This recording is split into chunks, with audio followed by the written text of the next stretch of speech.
السلام علیکم دوستو، آج ایک کہانی آپ کے سامنے رکھنے لگا ہوں۔ اس کا جو سبق ہے، جو خلاصہ ہے، وہ بہت ہی گہرا ہے۔ پوری کہانی پہلے آپ سن لیجئے۔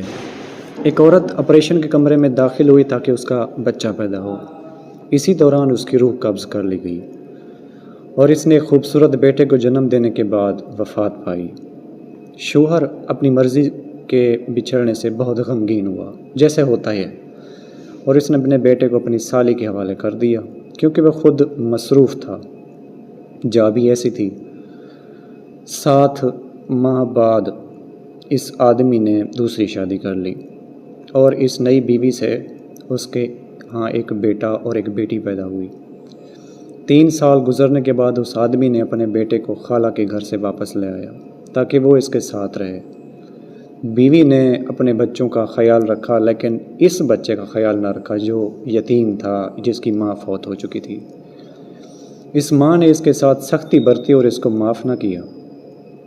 اکثر اوقات اس کو اکیلا کھانا دیا جاتا تھا۔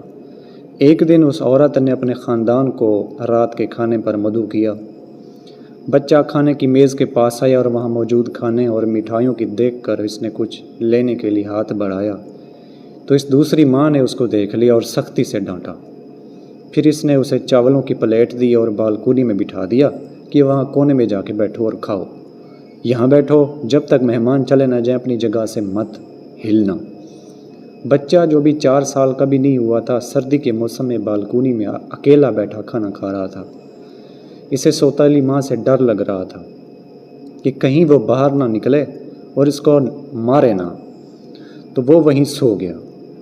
عورت کے رشتہ دار چلے گئے اور عورت نے اپنے بچوں کو لے کر سونے چلی گئی۔ شوہر دیر سے کام سے واپس آیا۔ بیوی نے کہا کہ میں تمہارے لیے کھانا لاتی ہوں، تو اس نے کہا کہ میں باہر کھا چکا ہوں۔ اس نے اپنی یتیم ماں بیٹے کے بارے میں پوچھا تو بیوی نے کہا وہ اپنے بستر پر سو رہا ہے اور بھول گئی کہ اس کو بالکونی میں بٹھایا ہوا تھا۔ شوہر سو گیا۔ سوتے میں اس نے اپنی مرحوم بیوی کو خواب میں دیکھا جو کہہ رہی تھی کہ اپنے بیٹے کا خیال رکھو۔ وہ آدمی گھبرا کر اٹھا اور بچے کے بارے میں پوچھا۔ بیوی نے کہا وہ اپنے بستر پر ہے۔ وہ آدمی پھر سو گیا۔ پھر سے اس نے اپنی مرحوم بیوی کو خواب میں دیکھا جو کہہ رہی تھی کہ اپنے بیٹے کا خیال رکھو۔ آدمی دوبارہ اٹھا، بیوی سے پوچھا، کہا آپ بات کا پتنگڑ بنا رہے ہیں، بچہ اپنے بستر پر سو رہا ہے، فکر نہ کریں۔ آدمی تیسری بار سویا۔